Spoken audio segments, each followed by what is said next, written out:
Já acabou aqui o nosso debate. Queria que você falasse um pouquinho sobre essa questão do mito, né, da falência da Petrobras, porque ao mesmo tempo que a gente vê um relatório onde diz que houve lucro, que a empresa é lucrativa, por outro lado, ela também usou a questão de estar com problemas financeiros para colocar à venda as Fafens e as refinarias. Qual é a tua visão sobre essa situação? A minha visão é a seguinte, que isso realmente foi uma notícia falsa, que já vem há bastante tempo sendo colocado na imprensa.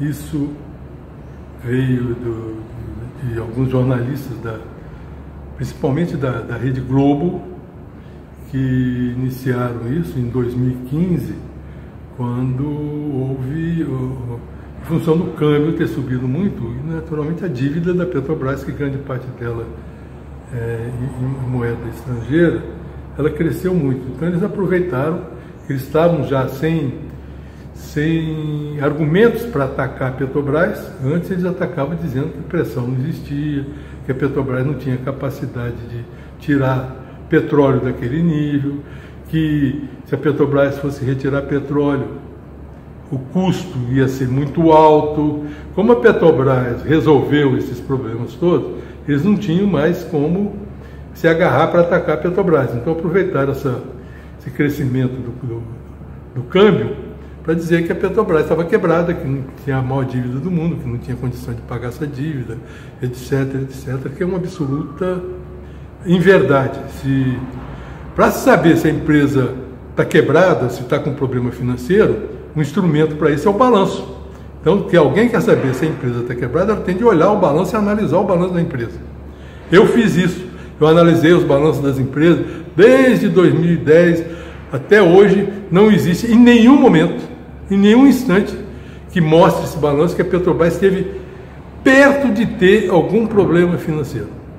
Então, eu desafio a qualquer um que fale que a Petrobras teve problema financeiro a vir demonstrar quando, onde, em qual balanço, aonde está registrado isso. Porque se vocês olharem os balanços da Petrobras, vocês vão ver que, pegando, por exemplo, de 2010 até hoje, ela sempre teve uma liquidez corrente sempre acima de 1,50. Isso significa dizer o seguinte: para tudo que ela tinha de pagar, ela dispunha de 1,50. Para cada um que ela precisava pagar, ela dispunha de 1,50. Portanto, ela sempre teve uma situação financeira muito cômoda. Outro aspecto também, se vocês olharem, a geração operacional de caixa da empresa, sempre acima de 25 bilhões de dólares. Nunca foi abalada, nem com época em que se dava subsídio, ou momentos em que teve o problema da Lava Jato, né, corrupção na empresa, etc. Nada disso afetou a situação da empresa. Ela sempre teve uma situação financeira privilegiada, e eu já fiz muitas comparações com grandes petroleiras, e dá para se notar que a situação financeira da Petrobras sempre foi muito mais cômoda do que qualquer outra grande petroleira do mundo. Portanto, essa notícia é uma notícia falsa, e que aqueles que soltaram essa notícia nunca vieram a público demonstrar. Porque, como eu disse, a única forma de você demonstrar que a empresa tem problema financeiro é mostrando os números do balanço dela, que o número é que vai mostrar qual é a situação da empresa. Isso eles nunca fizeram. Nós podemos, então, concluir também que é uma falácia, né, usar esse mesmo argumento para defender a privatização da empresa. Exatamente, porque eles aproveitaram isso que foi plantado na mídia e que acabou virando verdade. Se você for olhar hoje, boa parte daqueles que são candidatos à presidência da República vão para a imprensa e dizem: nós não queremos que a Petrobras volte àqueles momentos em que ela passou sérios problemas financeiros. Significa dizer que eles nunca olharam nenhum balanço da Petrobras. Eles estão falando baseado no que disse o seu Carlos Alberto Sadenberg, dona Miriam Leitão, sem nenhum embasamento, totalmente notícia falsa, né? E eles levam isso como se fosse verdade. Esse é que é o problema. Eu queria aproveitar, e um dos temas aqui do debate foi a questão relacionada à RMNR, né? Que existe uma diferença entre o provável e o possível. E eu queria que o senhor colocasse para a gente, dentro dessas duas situações, em qual se encontra hoje essa questão da RMNR. Contabilmente, a norma estabelece que quando você tem um processo que é provável que você venha perdê-lo, esse valor ele deve ser provisionado no balanço. No caso da RMNR, existia provisão no balanço até o final de 2017, uma provisão menor, acredito cerca de 3 bilhões de reais estavam provisionados lá para cobertura da RMNR. Quando foi em junho e que o TST deu ganho de causa para os funcionários, a Petrobras deveria ter feito a provisão em cima do valor total da RMNR, que passa de 20 bilhões de reais.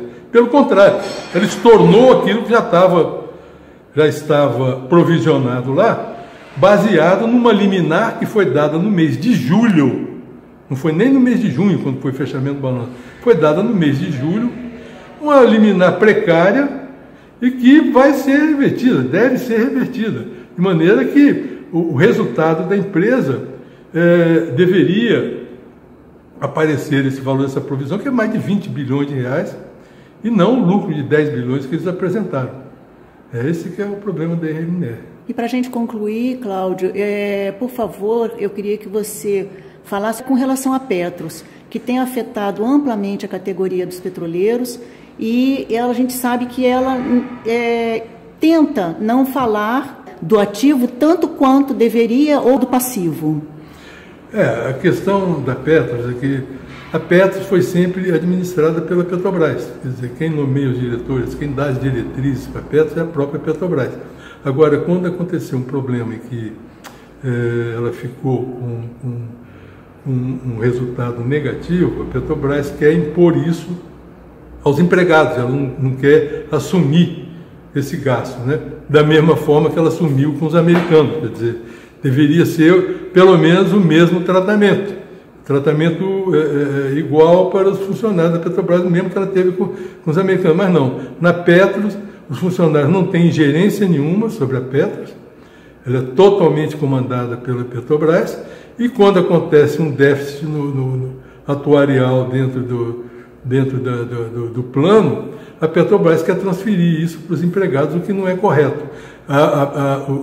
Os funcionários se julgam, eu acredito, que têm muitos direitos, muita coisa a receber da Petrobras, isso está na Justiça, vai demorar para chegar ao final, mas eu acredito que isso já deveria estar sendo registrado, contingenciado, como um ativo da Petros, um valor a receber que a Petros tem direito. Mas isso não é feito por uma questão de política, do relacionamento da Petros, que é comandada pela Petrobras. Esse que é o problema.